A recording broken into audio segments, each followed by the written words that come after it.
Go ahead and call to order the meeting of the Board of Trustees of the Urbana Free Library for this April 9th, 2024. Would you do the honors and roll call? Gary. Here.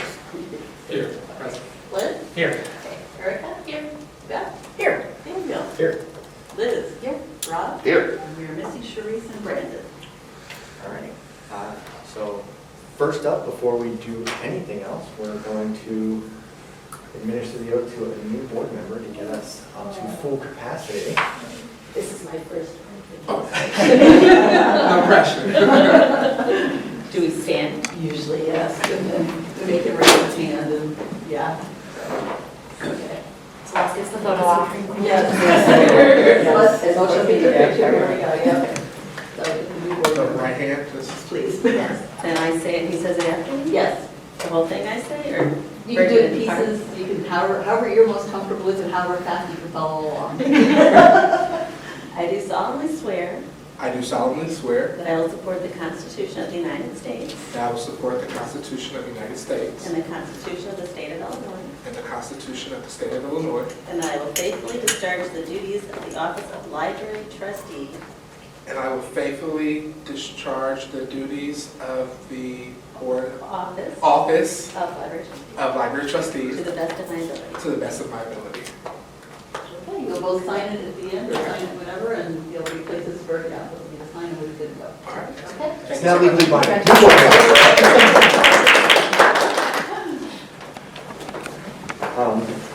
Well, we can just go right down the line, so not put Darius on the spot right away. Rob, would you mind if I ask you to kick off an intro and we'll all say a little something? Sure. Down to Darius.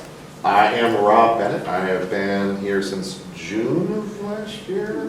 July. We started at the same time, right? Yeah. June-ish, July-ish. We'll go with somewhere in the midsummer. Okay. And I work at the university. I am currently with the College of Engineering. I am a musician, former music professor, and it's great to have you aboard. Thank you. I'm Liz. I started at the same time as he did, and Every time that I was. think July. So yeah, I've been here, gosh, it's closer to a year than not at this point. But I also serve as the liaison between the Friends of the Library, which they're responsible for all of the book sales that happen in this room. I work over at Common Ground Industry. I'm in the marketing department over there. Welcome. Hi, I'm Dan. I am the current president of the library board. I've been on the board about a year and a half and have somehow already been duped into this position. I am also the liaison for the Library Foundation, which is kind of the nonprofit charity, monetary raising for the library organization. In my daytime, I'm an evolutionary biologist over at the university, and kind of came about here just because I love all things having to do with the library. Before we move to that, sorry, I should liaison myself, right? So Sure, go for it. I'm also the liaison for the Illinois Heartland Library System, which is one of the 3 library systems in the state of Illinois, but the one that we're most closely associated with. Okay, sorry, Beth. Oh, no problem. Hi, Darius. I'm Beth. I'm the Vice President of the Library Board. I've been on the board since 2000, so I have a lot of history in my head. And it's just a really wonderful, satisfying way of giving to the community, which is why I've been on it for so long, because it's very wonderful and satisfying. And then my day job, I also work for the university. I'm the Associate Chief Information Officer. Hi, Darius. I'm Erica. I'm the secretary, new secretary. And I've been on the board, I think, about a year. I started right before they did. Yeah, and I also work for the university. I supervise student teachers. I'm Glenn Langworthy. I'm no longer the new guy. Congratulations. Thank you for doing that. I've been on the board since September, I believe, possibly August. Anyway, late summer or early fall, just this past year. I also work for the university in the School of Information Sciences. Excellent. We all work for the university. No, except for me. Yeah. And then Sharice does it. Oh, that's true. And Brandon does not. Works for Carl. Yes. Right. Yes, Well, excellent. Well, good evening, everyone. It is truly a pleasure to join you all today. My name is Darius White, and I'm super excited to be a part of this board. My background is community and economic development. I too work for the university. No, I'm just joking. My current role is the community and experience manager for Dick's House of Sport, and I just thought this was a wonderful opportunity to once again give back to my community. And if I told my son I passed on this opportunity as a 5-year-old, he probably would be very upset with me. So this is his favorite location. So very excited to work with you all. Thank you. Thank you. Thank you all so much. All right, before we get into anything, are there any additions, corrections, or modifications on the agenda? Hearing none, we will roll on. We have a motion to approve the agenda as is. So moved. Second? Got Beth and Glenn. All in favor say aye. Aye. Any opposed? And we have an approved agenda. Is there any public comment? Crickets, got it. We're going to roll right in. We do not. We have a month off from learning about public library standards, but we're going to hear a little bit about the draft budget. Yes, I have old school handouts for you.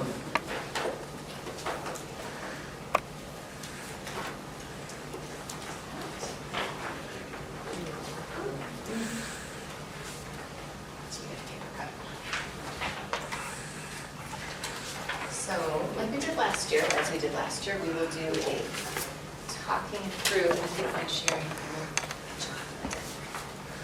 You don't have it. So we have a couple of changes to this year's budget. There's a couple of high-level things that are all set and ready to roll, but there are some details that need to be fleshed out some. So what you have here is the budget for the 802s, and I will explain, Darius, we, like the city, have a number of different funds. The 802 is our general operating fund. We have 810s, those are our gift funds. And then we also have 820s, which is what we used to run the rental space we had across the street, which no longer exists. And then we have the 803s, which are a fund balance for a building expansion or renovation. And what you have in front of you today is the first draft of the 802s. Within the next couple, 3 days, you're going to have a stronger draft. We're in the process of working with the city to be able to use the financial system in a new way so that we can have encumbrances and use purchase orders so that when we haven't finished a big project like the air handler or purchasing $60,000 worth of furniture or something that we started in one fiscal year and we want to do it in the next one, we can use the financial system to roll it for us automatically. What we've been doing manually on a year-by-year basis is doing our best guesstimate between now and the end of the year what we will have spent versus what we haven't, and then asking you to roll it from the fund balance and doing a lot of math with that. The financial system actually does that. So we gave the city the information that they asked for to line us up for that to work. What I don't know yet is how we make that work, like literally what are the parts that we have to do. So what you have in front of you is the budget without those big things. So we do intend to move ahead with renovations upstairs and in Megan's room with the Circuit B area, but you're not going to see that $1.2 million price tag, which was a big placeholder. It's not here because we anticipate it rolling. But I will very shortly know if that's going to happen the way we think, which would be that it kind of magically appears after the fiscal year closes out. What hasn't been spent will appear in the fiscal 25 budget without us doing it. But I don't know if that's going to work yet. So I'm hoping to find out very soon, but this looks a little bit slim for that purpose. And again, the furniture. So for example, last year we budgeted $61,000 for furniture that we didn't buy yet. So I didn't include that now because it's the same money. So I do have information on some of the standards that we have to hit. So as you mentioned, we on a monthly basis talk about state standards and how we meet them for public libraries. There are 2 standards that are financial that we need to meet, and I can tell you that we meet both of those. So on the bottom of page 1, we talk about the operating budget, and we have to be able to show that we meet at least 9% of our operating budget goes towards materials. And there's 2 different ways that libraries measure, 2 broad pictures of how you measure that. You can measure just physical materials, like the actual DVDs and books, databases and whatnot, or you can measure the costs that go into providing access. And that could be the prices of the stamps and the stickers that go on the spine labels. It could be having the card catalog so that people can access it. Different libraries across the street process the materials differently. So we have a staff of people that do that. Other people pay a baker and tailor or a vendor to do all of that for them. They arrive shelf ready in the catalog and just you unbox them and put them on the shelf. So those libraries just have one cost. It's that big number. So we like to do it both ways so that you can see whether you count the staff cost stamps and stickers or whether you cost just the materials. If you count just the materials, we do meet that state standard both ways. And so that is what you'll see at the top of page 2. As a public library that is we're primarily funded by taxes, that remains the same. So property taxes are our primary source of revenue at 83%. We were between 83 and 87, generally speaking. Depends if we're anticipating any larger gifts or such. So this is normal for us.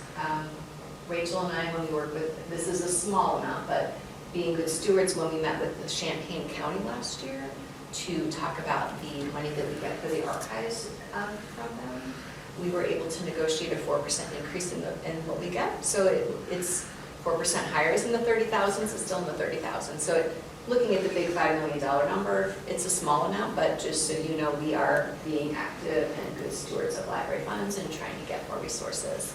On the back page, you'll also see a number of grants that we have recently applied for. We are not sure yet if we're going to get those, except the ARPA grant.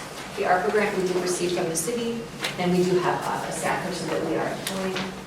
So that money is in the budget, the ARPA money, but the other money, which indeed would be $300,000 in carpeting and such, if we get it. Carpeting and paint we're looking for the building, and maybe that will come in a $300,000 chunk, and maybe that will come in $100,000 a year over a 3-year period. We're not sure. Again, that's not in the budget yet because we're not sure if that's going to come. Some of the grants we might hear before the May budget, some of the grants we won't. So by May, if we find out we're not going to receive it, then I will not include it. But if it's a possibility, we'll include it because that way, when we get it, we know that you've approved it. And if we don't get it after that point, we'll just not spend it.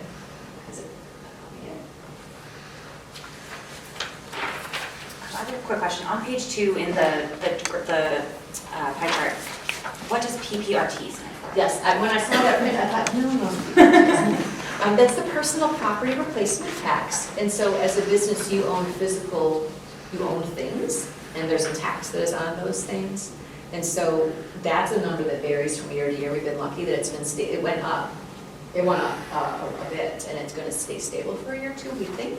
But there were years that it was less. It had been $120,000, for example, and then the next year it was under $75,000. And if you're budgeting on one and you get the other, that is a surprise. So the city follows what the Illinois Municipal League is recommending is what they think will happen. And we get a quarter of what the city receives. And so we get that number from the city and we follow it. And then we just cross our fingers that the money comes in as anticipated. So that is PPRT. That's a nice number. Yeah. We get about $56,000 a year through the state for grants to public libraries. That is partly why we do things like the annual report and running through the per capita chapters or the chapters in the state standards. Those are requirements that we have to fulfill in order to get that money in. $56,000, that's personal. That's getting someone in the building to serve our public. So it's worth the jumping through the hoops that we have. So go ahead and take a look over this later. There will be more to follow soon, and then there will be the May one as well. And that's when I expect we'll see some changes with the grants. And that's when you'll see, between now and then, you'll see the 810s, which are, again, those grant funds. There's information here, as we talked about with the Friends. We see, and the Friends see, that their money is decreasing some. They are now holding free book sales again. They had gone down to 2. They had 3. Now they've gone down to 2, and they're back up to 3. But for a little while, we had that Amazon store, which was bringing in some pretty good money. But that isn't happening anymore for a number of reasons. So we are looking to see how that will impact us. And Lauren, who is the programming manager, she is the one that has us purchase the books to give away for summer reading, winter reading. And that's where most of the Friends money goes, is to support the reading programs. So we've had conversations with them to let them know that we're okay now as far as the funding goes. We have reserves in those 810, so like little bank accounts. So we do have money to hold us a little while, but even pulling back the number of books that we used to offer up to 4, and now we're offering 2 as book prizes. And most people don't even take the whole 4. We find even if they complete enough books to get 4, they don't necessarily collect 4 books. But we wanted to make sure that we were on the same page with the Friends so that we could look ahead and see. The good news is we're getting more people participating in the programs. The bad news is the price of books is going up. And some of the books that are most popular, like graphic novels, they just cost more. But it's what our community wants, and they're reading, and that's really important. And the Friends very much support reading. So we will see what happens with that, but I anticipate that when you look at some of the 810 numbers, they'll be a little bit lower this year. And then hopefully in fiscal 26, we'll see those numbers go up. Whether it's more donations or more Friends increases or whatnot. I have a question. Is it our board's job to give recommendations to the Friends, like to make the book sale a little bit? The book sales seem very underpriced to me, even for a library book sale, and I'm just wondering, do I just put a bug in someone's ear, or do we talk about that and make a recommendation, or, I say that for a couple of reasons, and we can talk more about it, but it just, Sure. I love going to it, but it seemed like we could double the prices for most of those and then have a better decrease and. Liz is your person? Yeah. She's the liaison. But that board decides that, right? I believe so. I've been around now for 2 of them. It seems like they've been the same for a while now, from what I can tell. It's interesting because, I mean, you know, as a consumer, it's awesome that they're so cheap, but at least on the Friends night, there are a lot of people that are buying them to resell them. And so at that price, I mean, yeah, they're making a huge profit on just boxes and boxes of books. So I can definitely bring that up at the next meeting and see kind of what their system has been so far. I don't know the last time it's been updated. I don't know. I think the sheets that we use, that they're like little cheat sheet pricing guides, are at least like 4 years old. So I mean, it's nobody been a wants to while. contribute to inflation, but I think it's grossly underpriced, and I Sure. also observed lots of obvious booksellers, Mhm. which is also cool. I mean, that's a service as well, but. I feel like most library sales attract the resellers. Yeah. Sure. Yeah, and at least for I've helped the last 2 on the Friends night only, which is Thursday, so I don't know if that continues. I think that the booksellers primarily come in right away. Sure. And even if they're not a friend, they pay the $10 one-time fee to get access to those books. But yeah, I can certainly bring that up and at least just kind of get a feel of where they're at and their methods and how long it's been, because I don't know either. And if it's helpful to know, the books that we sell upstairs, that the Friends sell upstairs on the former cafe area, those are priced slightly higher. So that in between book sales, when people don't have, this is the option that you have to buy books. I think hardcovers are $2 versus one. I see. And we do actually a pretty good risk business of those That makes items. sense. I mean, that's part of the decreasing price over time, right, except that's the long-term higher price. Question. For the potential revenue increases, could you tell me if some of these are reoccurring, or if any of them are new opportunities for the library? Are these just generally speaking? Yeah, for the Yeah. grant opportunities. The grants, they are the one that is recurring. Hold on a second, let me go to that page. That's a great question. So if you go to page 4, the foundation grant is recurring. So that is as Daniel mentioned, the foundation is a nonprofit organization in addition to the Friends that raises money for the library. And they're the big charitable fundraising organization. The Friends raise funds through the book sales, and that is where they put their focus. They don't send out a request letter, whereas the foundation does that, and they sometimes have donor events and things. So the foundation, we get around this. We put a request in, and it's been pretty steady, where we request about this amount. We regularly apply for public arts grants. These skateboards are an example of a public arts grant that the library got and worked on in partnership with other bodies. The City of Urbana Youth Services Program, that is a new grant for us. It's newer to the city, and then this is the first time that we've applied. So we are hopeful that we can get that. That would let us buy food for the Teen Open Lab and the Makerspace Junior, those maker programs for a lot of teens, and to buy some additional equipment. But those are things that we would do next year. Starting July 1, for example, if we got the, or whenever the grant came through. But I believe it was July 1 for the funds. I guess my question is, those would become recurring, aspirational recurring, like we would hope to apply for it every year if it works out. Yes, we could, depending on, sometimes grants will say you can't apply this year if you applied the year before, but that's not one of them. It looked like that could happen. The one that is too below here, I'll get to that in a second. So I'll just say the ISHRAP grant for $5,000, which is an archives grant. A couple years ago, we got it for the storage photography collection, which is where the quintillion photos came from that were digitized and put online. That grant, if you got it one year, you couldn't apply the next year, so this is the off year, so we applied again. And then the City of Urbana above the baseline, that's a budget request. Sometimes the city has additional funds that are available to be used across the city and the library for special projects. They could be recurring, or they could be ours, which is a one-time. Please help us get things spiffier. So we'll see what happens with that. And then the DCEO grant we've been talking about for a long time. This year we did receive the paperwork that we need to fill out to get the grant, to get the funds that were legislated for us, but it is a grant application process, and there are 12 attachments that came with that email.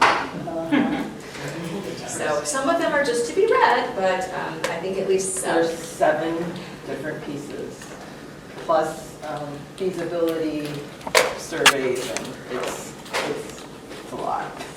And then if we got that one, isn't that one that also requires some fairly extensive reporting on a yearly basis? Okay, you get the grant, so now, give us a report on your spending of it and. I haven't got that far. I'm trying to untangle what we need to do to even apply for it. Okay. So, but if it's anything like this process, yes, it will be just like. But the good news is that hopefully will be more straightforward, at least like we bought carpet. Yeah. Here it is. That's what I'm hoping. So then the ISHRAP grant, as I mentioned, that is potentially recurring depending on the grant cycle. Recurring in that we have lots of projects in the archive that need to be done. And so we have limitless opportunities to apply, potentially. And then the City of Urbana ARPA grant, that was the one-time funding, the ARPA grant. And so for us, it will go through the end of calendar 2026. And then between now and then, we are actively looking at places in our budget where we can pull some funds aside, because we haven't hired a full-time person who is fabulous, and this is a position our library needs. So we are making it a recurring cost in our budget that we will eventually take over the cost of. And we've been good at being thoughtful about, here's $5,000 that doesn't need to be spent on this anymore because we don't do that thing, and then gather the funds up. So we have a couple of years to do that. Thank you. You're welcome. So reach out when you have questions, but expect an email with some more robust information in the next 3 days. And then there will be more information for there will be the final budget for the May board meeting. Moving on to our action items. Does anyone have a request to separate anything out of the consent agenda? Hearing none. I will read through that before we ask for a motion. So, for the record, consent agenda is including board meeting minutes of March 12th, 2024, payroll for March 22nd, 2024, totaling $120,662.25. Payroll for April 5th, 2024, totaling $120,662.29. Bills for March 14th, 2024, totaling $18,740.33. Bills for March 21st, 2024, totaling $6,040.78. Bills for March 28th, 2024, totaling $21,208.03. And bills for April 4th, 2024, totaling $40,703.26. Do we have a motion to approve consent agenda? So moved. Hey, Garrett, just barely. Give it, Eric. All right. I'm sorry, is there any discussion on consent agenda? No? All right. All in favor, say aye. Aye. Any opposed? All right. Consent agenda passes. Our individual action items, first one, 9.1. Do we have a motion for the update of the circulation interlibrary loan policy? That was your cue. I'm not gonna, I haven't caught up with that yet, so. Well, I read it, I think it's, I move to approve the circulation and interlibrary loan policy. All right, Beth, do I have a second? Second. And Liz. For everyone else, if you haven't checked it yet, it is basically, I think, a 1 or 2 line update on there, just allowing individuals that are outside of the area requesting a library card, so they would have to pay for a library card, allowing them the ability to not necessarily have to pay for that all at once, being able to break it into installments, which is something that previously existed, and then the state likes to change things, and then it went away, and now we're offering it to come back. All right. Any further discussion on that one? Questions about said policy? Thank you just for reviewing what it meant. Yes, thank you. I appreciate it, yeah. Not a problem, not a problem. All right, all in favor, say aye. Aye. Any opposed? All right, policy is passed. 9.2, the resolution to amend the second cooperative agreement for the Urbana Free Library, 2024-05 amendment for expansion between the City of Urbana Board of Trustees and the Urbana Free Library Foundation. Is there a motion for that? Erica, a second? Second. And Glenn. This one, for anyone that wants to update again, that is basically, we already have a contract for the Marrow Building out front on the corner there. This is basically just speeding up that timeline for acquisition of it, for it to come under the ownership of the library from the city. Any discussion or questions on that resolution? Thanks again for describing it. Hearing none, all right, all in favor say aye. Aye. Any opposed? No. And that is accepted. And lastly, 9.3, this is just approving the list of scheduled monthly board meetings for fiscal year 2025. Do I have a motion for that one? So moved. Beth? Second. And a second, Rob. All the dates are in the packet. The only thing to point out there were 3 that if anyone took issue with, wanted to propose changing. I'm going to destroy pronunciation here.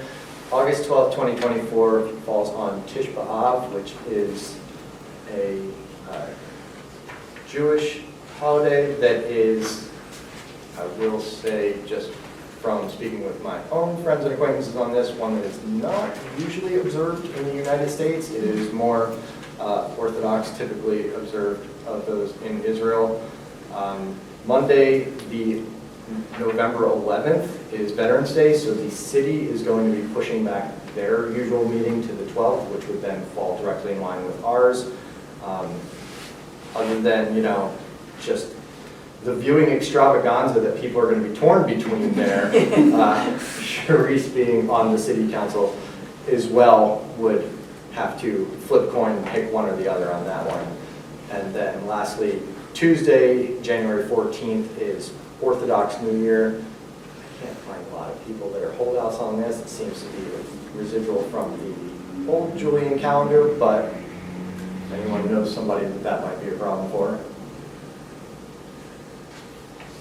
They have issues with any of those dates? All right. Just throw it.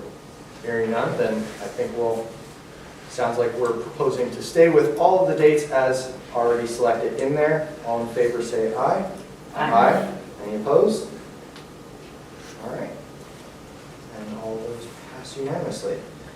We do not have a discussion item tonight, so we will jump down to liaison officer reports for the Friends of the Library.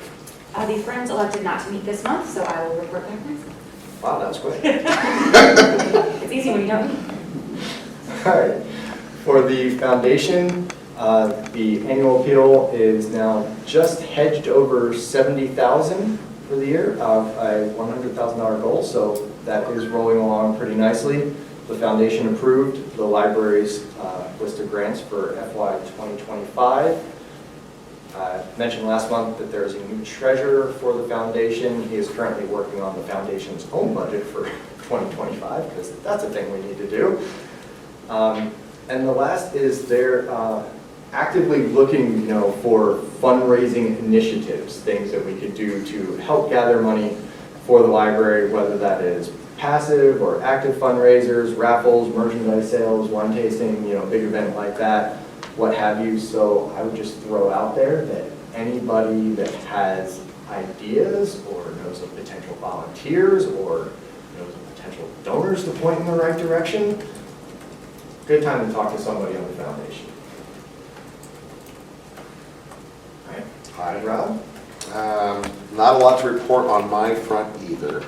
I lead workshops. Those are the trustee workshops that IHLS offers, are still ongoing, and that portal is still available to do trustee training. And Darius, if you want to take a look at some of that stuff, I'm happy to do my best to show you where to go for that. I did notice this one interesting thing that was mentioned in the newsletters that the IHLS sends out, which is not, strictly speaking, an IHLS item, but the ILA, the Illinois Library Association, has started putting up a legislative tracker. I don't think it's even available for their front page yet. They gave us a link to it. It should be in their advocacy section eventually, so if you're interested in legislation to watch that concerns Illinois libraries, take a look at the ILA webpage, which is ila.org. That's all I got. I have a question about the ID portal. You said it's still available. Is it? Well, there's like workshops going, the portal should still be available. But you're talking about live workshops. And there are additional workshops in case you feel a need for those. I think it's mostly just using iLead, It's, which, you already use the website. Oh. so you probably do not need the workshops. Okay, I figured it out. I think you're set. But those workshops should be, to the best of my knowledge, the only limited time thing, whereas the portal itself Should be there intended to ad be. infinitum, yeah. Yes. All right. Any admin reports? We have two. So I have a couple of items for you. April is Volunteer Appreciation Month, and so we wanted to state publicly in the board meeting that what the library does would not be possible without the excellent work of volunteers who support the library's mission. So just as a couple of quick notes to give you a sense of how volunteers are contributing to the library. On average, over the last year, there were 230 volunteer hours per month at the library, which is significant. They assist with things like cleaning our kits and toys from our Library of Things, preparing our monthly craft kits, which are very popular.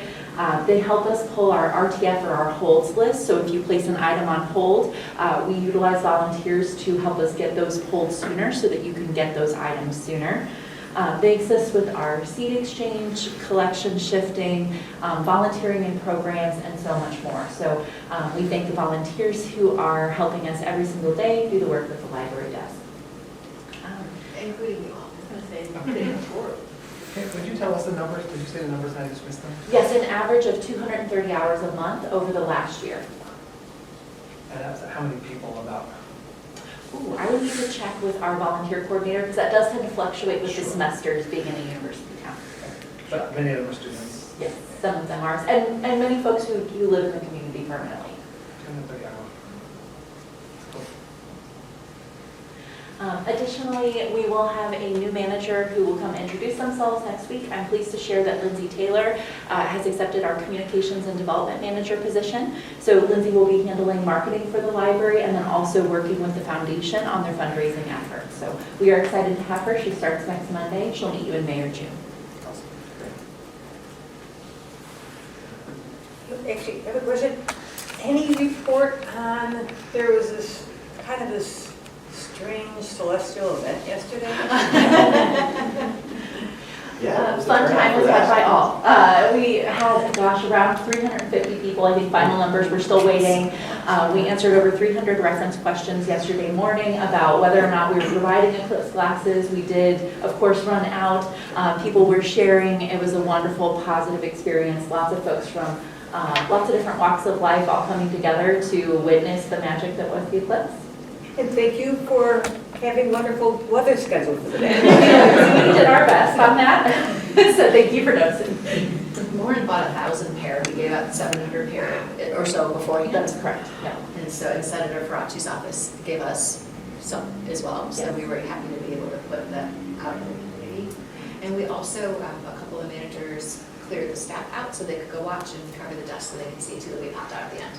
So it was nice to be able to have that community experience with our library colleagues as well as our community at large. I know the co-op sent a lot of people your way for glasses, because we didn't have them, but people thought we might.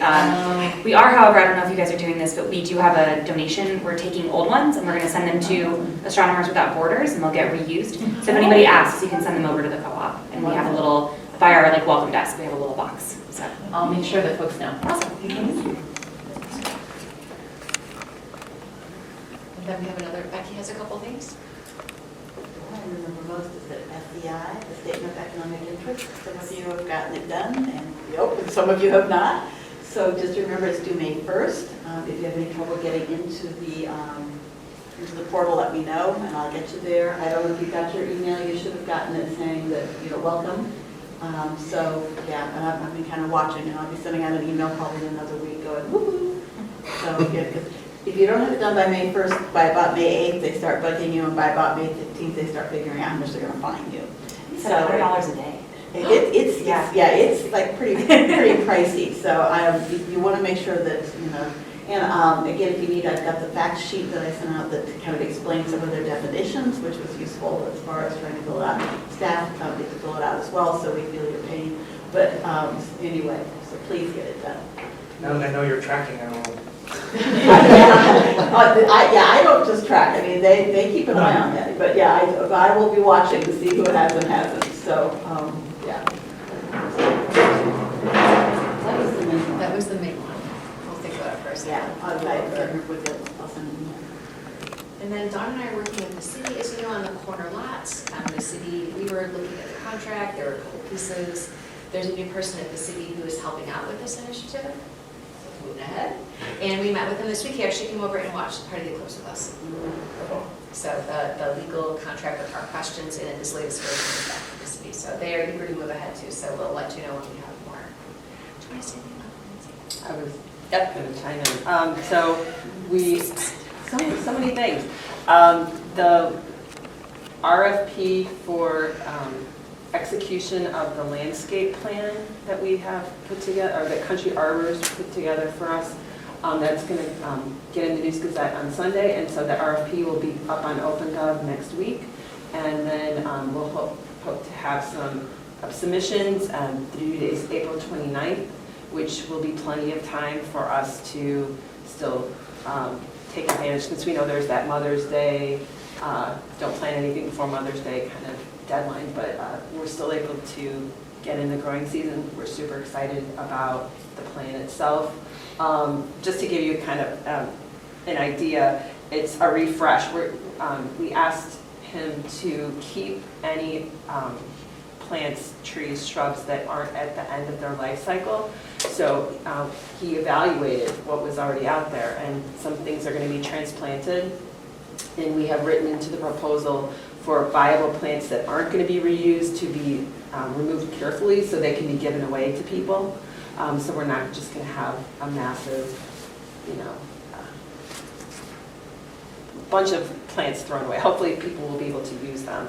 But they're mainly perennials. We asked for them to be local, native plants wherever possible. So they're right for the environment of Illinois, and low maintenance. That is one of the key things. And then also hardy. He paid a lot of attention to say, like, the ones that are going to go along Cherry Alley, which gets ice melt put on it. So he put ones that are very hardy and can handle the chemicals that are going to be along the sidewalks. So hopefully we'll be in really good shape for years to come. And one thing we're asking in the RFP is to also provide us with a maintenance plan. What needs to be cut back and when, and this, that, and the other. So I feel like we'll be, between the low maintenance and having a plan, we'll know what needs to happen to maintain the plantings and have it look great for years to come. So the RFP is for someone to enact. the plan that's already Execute done. it, yeah, to clear out what's there and then plan. Is it something for a one gardener type person or for a company? or Company. what's the- We're- yeah, It's a fair amount of, there's a lot of different plants and just a lot of square footage involved too, so, yeah. Can you describe the scope of it around the building? Well, all the beds on the perimeter, including Megan's Garden, we're gonna do a refresh in Megan's Garden. And then we also are gonna have an agreement with the city where we can do the berms along Cherry Alley. They've got the calorie pairs, you know, along, but there's also mulch and some little shrub things on that side. So they've agreed that we can kind of match the rest of it and have those refreshed in the same. We're not taking out the trees, but just the underneath part. So it'll all be refreshed. And also along the corner by the MTD bus stop, that would be included as well. So I think it's gonna look so good. We're excited. Awesome. Any board or committee reports? I would be surprised. I don't know about it. All right. Had to throw it out there. For president report, my own prerogative, I'm just gonna mention this right quick. When I went to Indianapolis yesterday to view the solar event mentioned, and I went to the Kurt Vonnegut Museum to see it there, and I was just so delighted when I walked in and I was met with a giant quote on the wall, a Vonnegut quote that said, "The America I love still exists at the front desk of our public libraries." It made me really happy just to see that and to think of all of you here and, you know, doing our little part to try to contribute to the continuation of that. So, I guess last before, just make sure we have no unfinished or new business that on our way. Anything else wrong there? All right, then, do we have a motion for adjournment? So Darius. Second? Second. Glenn? All in favor, say aye. Aye. And we are adjourned. Thank you all. Thank you. We need a flow chart.